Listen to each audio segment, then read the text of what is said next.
他出柜的那一天呢，我在电脑旁，他就支支吾吾的，他说：“妈，我想跟你说一件事。”他做了很长心理建设，喘了半天气，结果还是说不出口。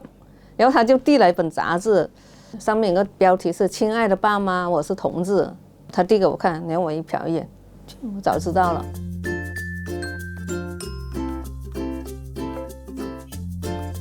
他得那个平复他的心情啊，他觉得我妈妈说这句话到底什么意思？他是接受呢，还是不接受呢？然后他就问我，我说那不是就这样子咯？那我早知道啦，这是你的事情，我就明跟他说这是你的事情。然后他才跟我朋友说，我的天哪，我没想到我出柜那么顺利。我妈这样子的态度让我觉得我很没有成就感。他以为他要经过什么艰难挫折，这样子才能让妈妈接受他。那他初中时候跟那女孩带女孩子回来，相互间有点那种暧昧啊。那我好歹是过来人嘛，因为我高中时候有个很好的朋友，他不是，但是有个女孩子很喜欢他，给他写情书。当时他给我看，我觉得很美好啊。而且我参加公司的时候，我们单位有一个跟我一起分来的人，他也是 gay 啊，我跟他关系非常好，到现在还是铁哥们。他是，但是不影响我跟他的关系。他喜欢男孩子，跟我没有什么关系啊。我就是认为每个人有每个人的权利，我从来都是无所谓的态度的。怎么说我三观可能是因为我看太多书的缘故吗？我爱看书，那种杂书，那圣经啊、道德经啊，然后什么佛学、道学那种什么，我什么我都看。反正我觉得我在里面看都觉得都是看到那种什么与人为善啊，然后是帮别人啊，然后是尊重别人啊。然后是人家有人家的权利嘛，从我本身来说，我也不希望别人干涉我，我想做什么，我也不希望我父母亲来管束我，因为我妈小时候对我管得挺严的，考试得98分都挨打了。反正我成长中就是我是很爱学习，但是你说考试成绩嘛，不一定说你努力就一定能得100分是吧？特别是你上了初中以后，我特别不喜欢数理化，说实在话，对于老妈来说就觉得。我那么辛苦供你啊，然后你拿这种成绩来给我看啊。虽然说我那个成绩其实在我们班里面也是数1数2的，但是他就觉得不满足，98分他都能抽鞭子的。我只能是一面哭一面继续看书，哪怕就是生病了，我都会在那个自己的家里面小黑板那里这里背那种默写英语单词啊什么东西。反正我觉得这种其实不是我想要的。所以我想着我小孩的话，如果他有他的意愿，我尊重他。平时的东西我是有规则的，就例如他小学的时候是不能出外面超过10点钟的，因为安全问题嘛。那上了初中以后，可能就是因为晚自习有，那是不能超过12点钟。那上了高中以后，那你可以超过12点钟，那时候也可以去同学家，但是你去谁家，你要把他的名字告诉我。好让我知道你跟谁在一起，因为女孩子嘛，总担心她在外面受到什么东西。可能在我女儿心中，我是比较严厉的一个，因为我会对她制定某些规则，但是我的这些规则跟我妈妈对我那些控制又不一样。我妈妈是管控我的学习，差一点都不行。我女儿我是不管她的，我只要你努力，哪怕考不及格也没关系，下次再来。所以他出柜的时候，他以为我会因为他的性向而责备他，或者是控制他、制止他呀，什么东西。结果我没有，我也不会，因为我尊重他。我觉得每个人有每个人的自由，他是成年人，他有他的权利去决定他的喜欢的人。我还没有作为妈妈的时候，我就发誓过，我绝对不能让我女儿受到像我一样的控制管束。我要让她自由，只要不违反国家的法律。反正我说，除了杀人放火、吸毒贩毒，其他你都可以做，都没问题。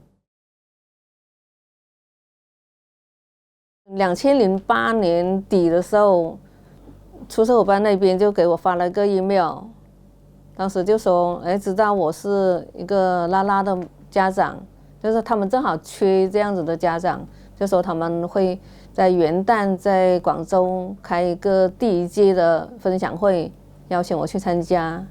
当时分享会去到呢，就是有家长，然后有孩子来，然后那些家长就哭哭啼啼的，然后我就觉得好烦啊！我说有什么好哭的？你为什么作为家长，你为什么要控制管小孩那么多，控制他？而且这小孩自己的事情，他们成人了，他们有自己的决定，你为什么一定要去管控他？有什么好哭的呢？我就想不通，那种悲悲戚戚的那种场景，我不喜欢，所以我就没去。12年的3月，阿强跟我联系了，邀请我再次去了广州。当时我觉得就是他给我讲的挺恳切的，他觉得说他们亲友会呢，就是会很多家长，现在有很多家长志愿者了。他跟我说的时候就已经有了梅姐啊、轩妈妈他们几个。然后我想想，好像也是哦，自己一个人也挺孤寂的。然后我就去了，反正我也抱着试试看嘛，我看看，假如还是那种哭啼啼的话，老娘就打道回府。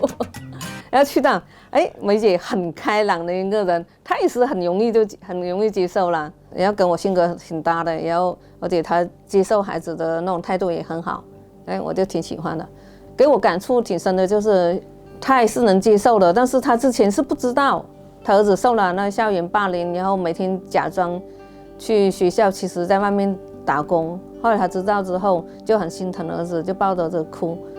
然后我心想，这个抱着儿子哭，他还能出来做公益，那我这种那么轻松的，那更应该出来了。然后我就答应阿强做我们广西的召集人。12年8月份，在广西民族大学放了那个纪录片《彩虹伴我心》，当时来了好几十号人。那场活动做得挺好的，纪录片就是我们的自己的故事嘛，真实的故事嘛，然后下面反响很大，有很多孩子，因为他们有出柜的愿望的那人，一个个跑上来，还有些人他不是说想出柜什么，他就觉得有这样子妈妈出来很感动，就冲过来就是那种抱着你那里哭泣啊，然后谢谢啊这样子，1对1的帮助他们，家庭一起来的都有，我甚至还救过不少年轻人的生命。接了我电话，当时我问他你在哪，他不肯说，然后我就说你男朋友很担心你，他跟我说你想不开，然后他说你别管我，他说我现在在山上什么，当时我听见他外面他电话里面传来的是很大的雨声，我说下雨天你在山上这不是很危险吗？他说他又不喜欢我了，然后说要离我去，我又没有父母，他是孤儿，觉得无亲无故，连爱情也没有了，他就想寻死嘛。你要相信我，我说茉莉妈妈，我可以帮到你。我说少了他一个，那还有别的呀，他不值得你为他付出生命。反正好说歹说，说了挺久，那时候都已经是半夜了。他答应不去寻死，后来出家了。但是也很好啊，至少生命在。这样的事情很多。对，还有一个是15年的时候，在广州那个分享会的时候，那个妈妈突然就抱着我嚎啕大哭，然后她说：“茉莉，谢谢你哦，你救了我的命。”然后我很莫名其妙，我什么时候救他命了？她说：“你还记不记得他半夜给你打电话？”我才想起半夜的时候接到过电话。当时他就跟我聊天，对我没多想，而且认识的嘛，也是那时候去成都的时候认识的。他觉得我的观念啊，我的思想啊，就是他很赞赏，觉得我像同龄人一样，没有那种妈妈的那种高高在上的那种姿态。他就很喜欢说话，他说他很喜欢跟我说话，然后就跟我说了一大堆。当时我也不知道他是有想不开的念头。跟他聊嘛，反正就是以平等的心态跟他聊什么内容我也不记得了，反正当时应该也是聊挺有哲理的东西吧，反正我也不记得了，因为当时我没在意。后来他妈妈回头跟我说，他说就是那时候他就差点跳江了，他自己抱的心态就是打电话给我，如果聊得不愉快的话，有可能就那一个。他现在好吗？做得挺好的。16年来，我做了很多公益方面的事情，有上街头做宣讲，有去校园做宣讲，还有艾滋日去学校做那个艾滋拥抱活动，517时候做那个不再恐同的那个启示活动，春运的时候会做同志爱回家的拥抱活动，去那些心理老师培训的课堂去给他们讲课。组织活动太多了，真的记不清了。作为第1代的家长志愿者，我帮了挺多的那些新人，然后也带了一些新的家长志愿者，特别是像我们广西的那个伯恒爸妈，就是我带出来的。然后现在基本上伯恒妈妈都接了我的班，伯恒妈妈现在接400热线。家长的求助群里面分析啊、讲解啊，然后传授经验啊，迅速的成长起来。然后现在又担起重担去帮助更多的人，然后我觉得很开心。有时候走在街上，突然一个孩子就冲过来抱你，我的妈妈，根本就不认识他。有些他也不说什么，就喊一声妈妈，然后就谢谢你，这样子就走了。还有些在公车上面呢看到啊，然后发信息，在微博上面发信息说，好像我今天在公车上面看到你，我觉得挺感动的，觉得这帮孩子是很好的，我就觉得行了，这辈子也值了。